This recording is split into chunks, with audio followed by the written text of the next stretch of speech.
আজি মই মেট্ৰিক্সৰ দ্বিতীয়টো সেশনলৈ আগবাঢ়িছো আছে মেট্ৰিক্স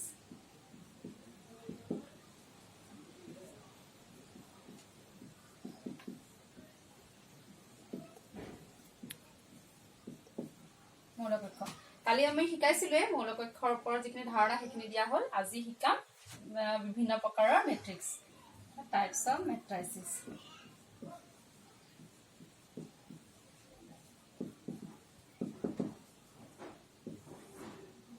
এক নম্বৰ হৈছে শাৰী মৌলকক্ষ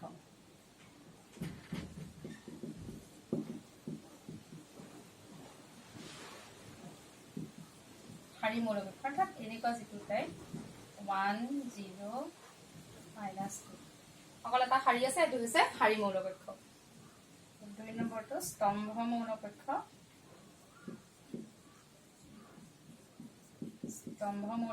অকল স্তম্ভৰ দ্বাৰা গঠিত মানে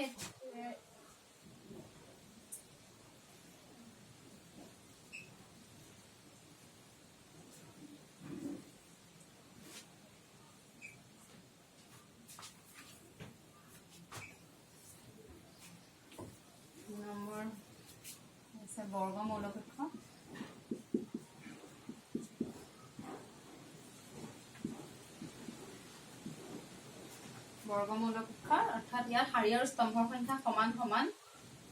1 2 3 4 এটো হ'ব বৰ্গ মৌলকক্ষ অৰ্থাৎ ইয়াৰ যিমানটা শাৰী আছে সিমানটা স্তম্ভ আছে তাৰ পিছত আহিলে আমাৰ বিকৰ্ণ মৌলকক্ষ ৰাস্তাটো লৈ লওঁ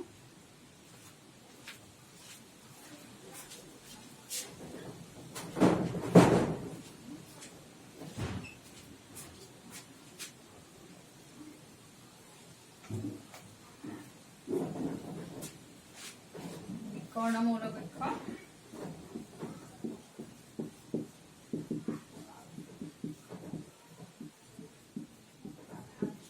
ডায়াগোনাল মেট্ৰিক্স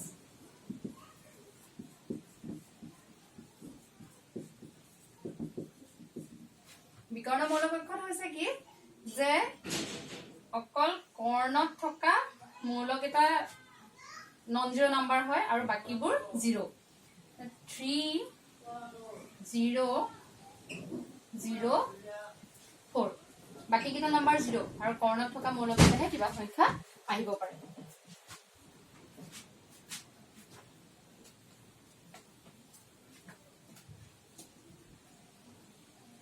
অৰ্থাৎ ইয়াক যদি আমি জেনেৰেলাইজ কৰি এনেকে লিখো যে এ এটা যদি মেট্ৰিক্স হয় A is equal to Aij m by m Aij is equal to 0 when I not equal to j অৰ্থাৎ শাৰী আৰু স্তম্ভ সংখ্যা যেতিয়া মিলি নাথাকে যেনেকে A12 এটো নম্বৰ হৈছে A12 বা A21 এনেকুৱা যিবোৰ নম্বৰ হৈছে তাত কি হৈছে 0 হৈছে আৰু বাকি বিলাকত কিবা ভ্যালু আহিব পাৰে তাৰ পিছত হলে স্কেলাৰ মৌলকক্ষ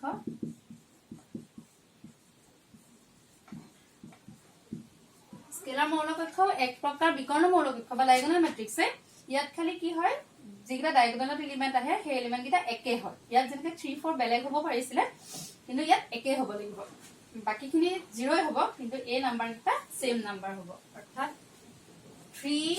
0 0 3 আমি লক্ষ্য কৰিলে কি লিখিলো যে ইয়াত 3 আছে ইয়াতো 3 আছে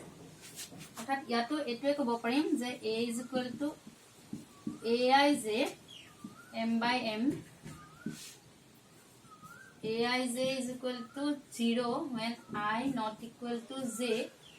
আৰু aij is equal to k when I is equal to j অৰ্থাৎ সমান সমান যেতিয়া I আৰু j মিলি থাকে তেতিয়া সমান হয় অৰ্থাৎ এইটো a11 এক নম্বৰ মৌল a11 ত যিটো ভ্যালু আহিছে a22 টো হেকেটাই ভ্যালু আহিছে নিশ্চয় তোমালোকে বুজিব পাৰিছা তাৰ পিছত আহিলে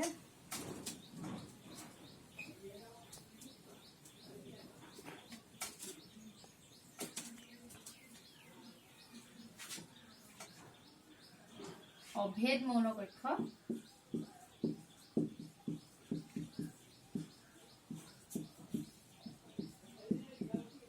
বা identity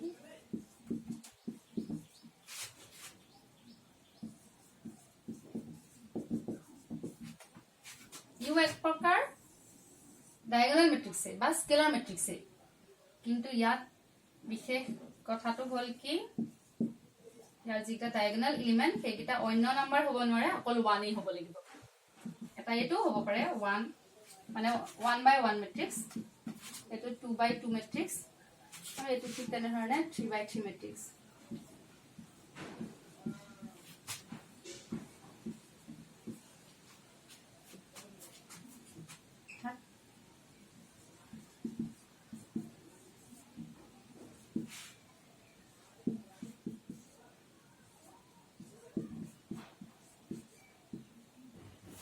A is equal to 1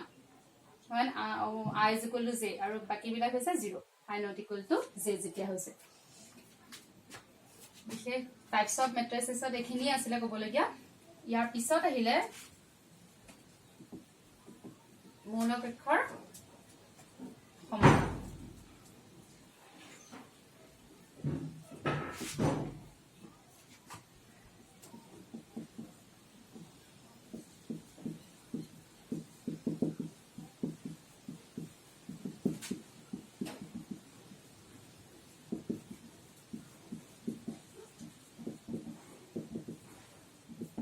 quality of matrices যদি আমি এটা লক্ষ্য কৰো 2 3 0 1 এটা matrix A is equal to 2 3 আৰু B is equal to 2 3 0 1 আমি দেখিছো A is equal to 2 3 2 by 2 এটা matrix B is equal to 2 3 0 1 এটা 2 by 2 ম্যাট্ৰিক্স যদি নাম দুটা বেলেগ দিছিলো কিন্তু আমি লক্ষ্য কৰি দেখিছো যে ইহঁত দুটা সমান সমান ম্যাট্ৰিক্স বুলি ক'ব পাৰি প্ৰথম কথা সমান হ'বলৈ হলে প্ৰথম শৰ্তটো হৈছে ঘাত দুটা সমান হ'ব লাগিব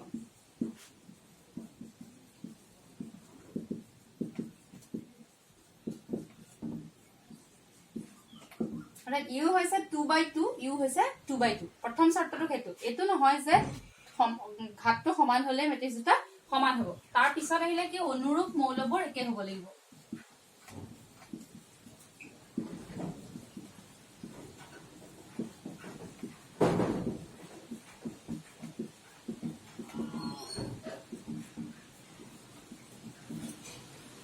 ইয়াত দেখিছো ইয়াৰ প্ৰথম মৌলটো A11 যেটো মৌল 2 আৰু ইয়াৰ প্ৰথম মৌলটো A11 মৌলটো হৈছে 2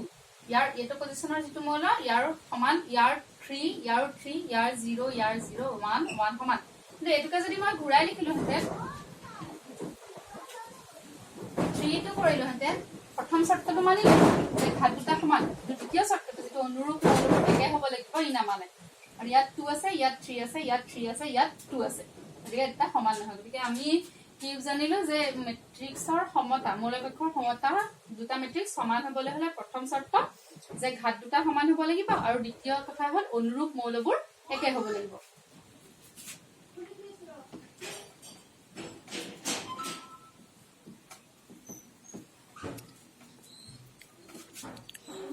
আমি এটা প্ৰশ্ন চাওঁ প্ৰশ্নটো যদি আছে কিতাপৰ প্ৰশ্ন X, Y, Z, A, B, C.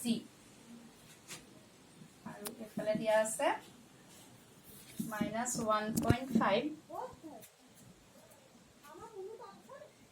0 2 √6 3 2 মানে তোমালোকে দেখিছা সকে যে এটো যেটো ম্যাট্ৰিক্স ইজ ইকুৱেল এটো ম্যাট্ৰিক্স দিয়া আছে তাৰ মানে সমান বুলি আমাক কৈ দিছে সমান বুলি কৈ দিয়াৰ পিছত আমি এটো কথা জানো সমান হ'বলৈ হলে অনুৰূপ মৌলবোৰ একে হ'ব লাগিব অৰ্থাৎ একে পজিশনৰ মৌলবিলাকৰ সমান হ'ব লাগিব ইয়াত নিশ্চয় তেন্তে x = -1.5 যদি আমি তুলনা কৰো কম্পেয়াৰ যদি কৰো x = -1.5 y = 0 z = 2 A is equal to √6 B is equal to 3 C is equal to 2 এনেকুৱা ধৰণৰ আমি অনুশীলনীৰ প্ৰশ্ন চাওঁ অনুশীলনী যেটো 3.1 আছে তাৰ প্ৰথম প্ৰশ্নটোৱে আছে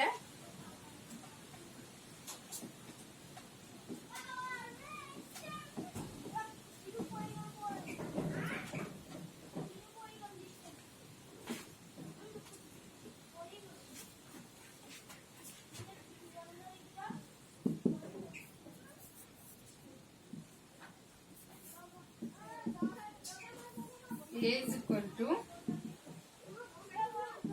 2, 5, 19 minus 7. 35 minus 2, 5 by 2, 12, root 3, 1 minus 5, 17. প্ৰথম প্ৰশ্নটো হৈছে যে এই মৌল কক্ষটোৰ ঘাত কিমান হ'ব বাৰু শাৰী আৰু স্তম্ভৰ সংখ্যাৰ ওপৰত যদি আমি কওঁ যেটো ঘাতৰ কথা ইতিমধ্যে শিকাই গৈছো তেটো হ'ব এটা শাৰী দুটা শাৰী তিনটা শাৰী আছে আৰু স্তম্ভ আছে এটা দুটা তিনটা চাৰিটা এটো হ'ব 3/4 তো মৌলৰ সংখ্যা কিমানটা মৌল আছে তো ইয়াৰ আগৰ ক্লাছত শিকাইছিলো যে মৌল কিমান আছে ঘাতত যেটা থাকে হেটা পূৰণ কৰিলে হৈ যায় ইয়াত হ'ব 4 গুণ 12টা 1 2 3 4 5 6 7 8 9 10 11 12 তাৰ সহজে ক'ব পৰা উপায়টো হৈছে 12টা তাৰপিছত আমাক সুধিছে 3 নম্বৰ প্ৰশ্নটো যে A13 মৌলটো কিমান A21 কিমান A33 কিমান A24 কিমান এনেকৈ কেইবাটাও প্ৰশ্ন আছে A13 কিমান হ'ব বাৰু A13 অৰ্থাৎ প্ৰথম শাৰীৰ 3 নম্বৰ স্তম্ভৰ মৌল 13 হ'ব 19 A21 35 A33 1 2 3 3 নম্বৰ শাৰীৰ 3 নম্বৰ স্তম্ভৰ -5 আৰু A24 হ'ল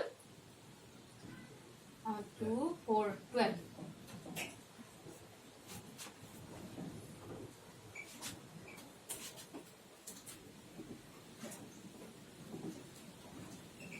অনুশীলনী তেনেকুৱা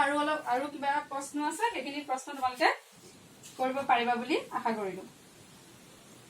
কোৱেশ্চন নম্বৰ 2 আছিল 24 যদি মৌলৰ সংখ্যা 24 হয়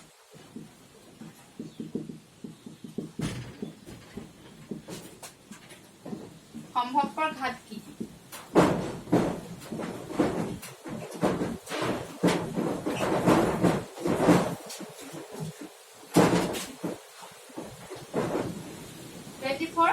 ঠিক একে ধৰণৰ এটা প্ৰশ্ন ইয়াৰ আগৰ ভিডিঅ তোমালোকক কৈছিলো